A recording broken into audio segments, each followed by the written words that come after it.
يا جماعه بصوا ده الكافيه بالليل حلو. دي بقى عكس يا جماعه المشروع هنا عشان الجو حر بتنشف.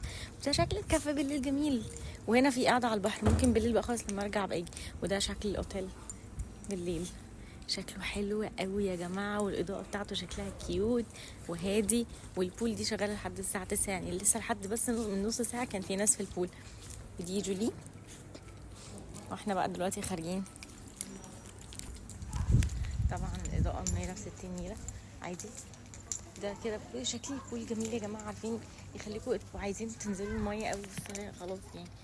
شكلها كيوت قوي. في اوضه فيها تلفزيون لطيفه، والجو هنا حر مكتوم، فالحاجه بتنشف على طول. وده كده الاوتفيت، ودي الانسه جيجي. عايزه اقول لكم ان الفندق هنا حلو قوي قوي، لذيذ، والناس لطيفه جدا، الفايبس بتاعته حلوه. القعده هنا بالليل جميله. هنفكر ابقى اقعد هنا بالليل اعمل فيديوز، اعمل كده حاجه سخنه واقعد اعمل لكم فيديوز.